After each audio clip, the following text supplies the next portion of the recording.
This matter, it happened that I was invited by the president in the station to talk about this Tutuga. In the delegation of the president, I was invited there by the president. We sat there and we listened. Almost two major things that came from. But the second one came as secondary.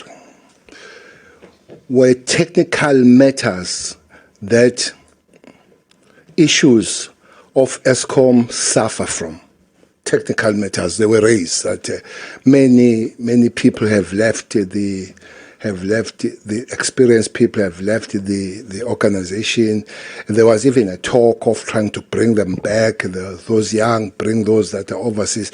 That issue was discussed at length of the technical incapacity of the organization to be where it's supposed to be, the question of all station, the maintenance, the staggering of maintenance, and all those things were discussed, Chair.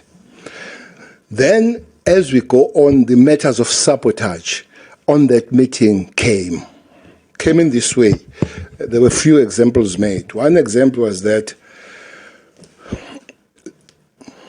coal moved from where it's supposed to the station, and the way will find its way to be changed.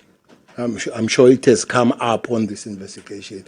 These bogus coal farms will be driven there and put the inferior coal, sometimes even the black painted stones. So that came from that discussion, even black, instead of coals, but paint black.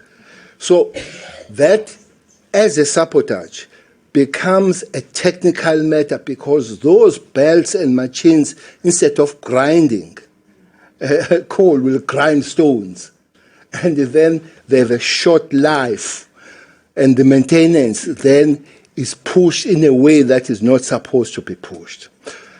Then a second example that was made was spares. That you will go to the paper and all the spares of machines are on the paper, and you go to the warehouse, there is no spares, but money paid. That was the third one was not petrol, man. They don't use petrol. Was diesel.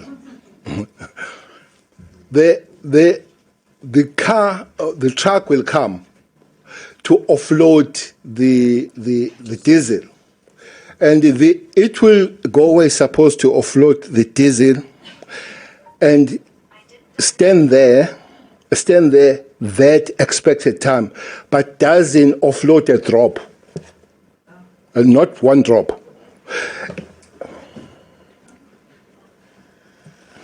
Doesn't offload one drop, and it will drive off. It will drive off.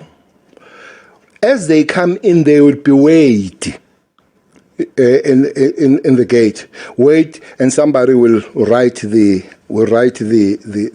weight. Sometimes, after those hours, will drive on the same gate weight, but the full as it is, but the weight has changed. Sometimes they will use other gates that will be open and not be manned and go back door. So that was the third one.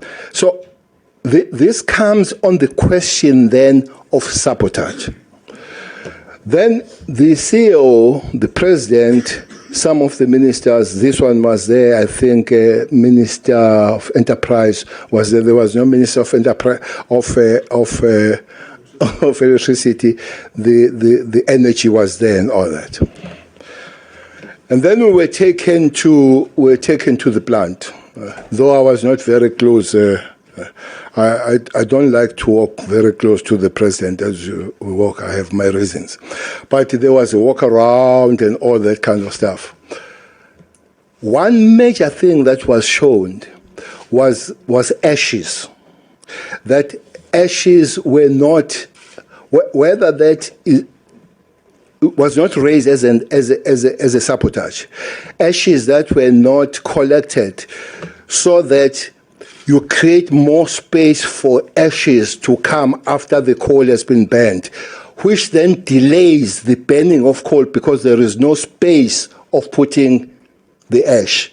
I think that would be the technical matter rather than the sabotage matter. And why those cars that are collecting would not come, I don't know why they would, those people that are supposed to. So we moved around and we were told that that was one of the best stations. The question of the manager of the station who was in the meeting was raised, of him moving around with bodyguards, kids taken to school by bodyguards. It was raised in that meeting. Then some of us, we left Cele because we were supposed to come back to the mega city, megawatt city, because that was going to be a secondary visit on the station by the president. President was going to fly, so some of us, we had to drive from there to there. And indeed, we attended that second meeting. I'm the member of the IMC of electricity, chairperson. That is chaired by the deputy president, previous deputy president, and it has been given, I guess, to the present deputy president. And then different ministers and those in that IMC will have to pursue their line function actions and responses. Clearly, it was clear that the law enforcement agencies had to do something at that, and I did not have an information, Chair, that that was happening when I was in that meeting, until later that I received the information that things were already happening there on that environment by the law enforcement agencies. But one had to put more effort to it from the side that you have raised of a political will now. And indeed, somewhere in January... One second, Minister. I'm not sure what's going on there at the back, but we can't have a meeting within a meeting. If you have to got something urgently, please step out. Somewhere in January, there was a meeting where the initial briefing that one attended shifted that sabotage and criminal activities became primary and technical became secondary. Remember that in the initial briefing, it was the technical issues were primary and later the security issues were secondary. But in that particular meeting changed. And I took some form of exception that all of a sudden there is nothing technically wrong with Eskom to provide electricity, but everything is about criminality. That was Friday. And I, without really going out, but President was cutting everybody's throat in that meeting, Chairperson. Everybody's throat. That was Friday, I can't remember the date. I requested on Saturday to have a meeting with law enforcement agencies, the commissioner and the Eskom, so that they can put bare what has shifted now that the criminal elements have become primary on the matter. That meeting took place on Saturday. I can't remember the date. I can go back on those dates and share. And I think the delegation, the CEO was in the meeting on Friday, but was not in the meeting on Saturday, because. But I requested that we all sit down to clarify things. The meeting from the side of Eskom was led by Advocate Pillay. Advocate Pillay. Advocate Pillay is the head of the security in the Eskom as a whole. So one listened. the understanding after the meeting was that, Chair, we still had two major problems. They remain technical and criminal after that meeting. For instance, things like, I really know that about, Chair, protect me. No, babayeke ukwenze nje. Colleagues? Okay, mabezokhuluma ngiyeke. No. Bayeke bakhulume ngiyeke. No.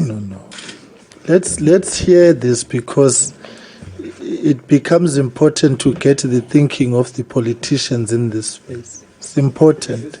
Yeah. So Magaye nagamina. Nabo abangangharass, Chair. No, Chair. No. You see.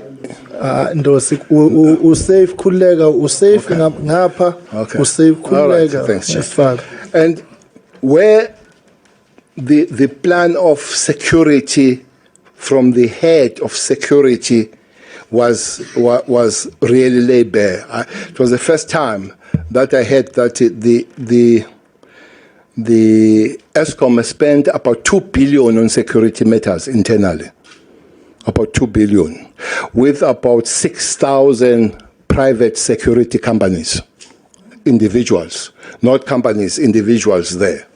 So one tried to find out this 2 billion and this, what are they doing? One did not get the sense really of with the exception that it was a little bit unexplainable. I don't want to go on I'll come back, but I don't want to go on matters of investigation that was not set by the police. But at the end, I was told that the head of security in that company was a person of interest in the police. So it ended there with me. Yes, so, and I will end there with it. So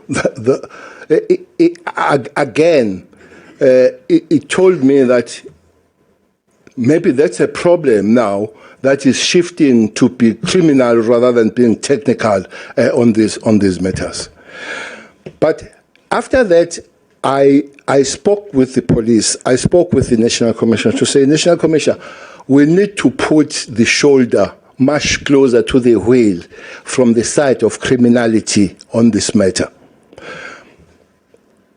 Chairperson, I think that also led to the level of the General Jacobs, who then created, or they sat with this team at that headquarters together with the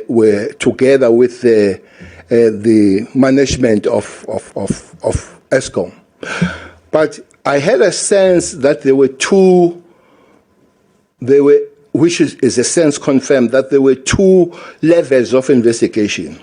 It will be level of investigation at the ordinary kind of criminality that you spoke about, those people that they would take point A to point B and all that, trucks, and put wrong codes instead of correct and all that. And I received the briefing that there were arrests on those matters. At one time, I think about 17 of those people were arrested that deal with coals. They include both those that are suppliers and those that are part of the staff in the company. But also, the second one will be a little bit up level that would have been run by Hawks. In terms of investigation, I know that the former managers, former CEOs, some of those people are arrested, quite a high level of arrest there. You will get these reports on a high level. I know that there are people that are on bail of 300,000. I would say that must be a serious case for you to get a bail of 300,000 and all that. So that is a case of that 745 million and all that. So that will be high level rather than getting the details of what is happening. Chairperson, the question that is raised by Honorable Mr. Somio of this report, only comes to my understanding as a matter of the media issues, that there was that.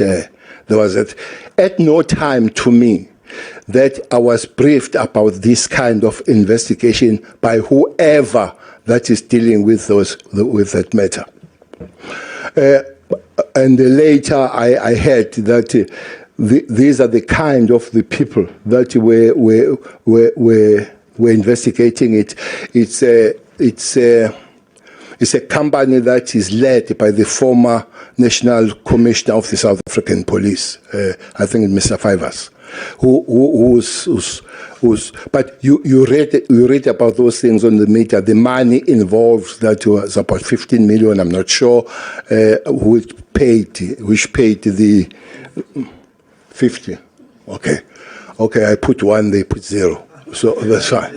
So that's that, about 50 million and all that. So, but even so, one has read on the paper that it was not from the state kind of investigation, was this private. So the questions then of how it came about and all that would not be known except that one has read really on the papers. So the categorical answer on the question of this investigation that I gave to the committee asked by is that this minister did not know anything about that private investigation, but also did not know about who did that until we read those things on the paper.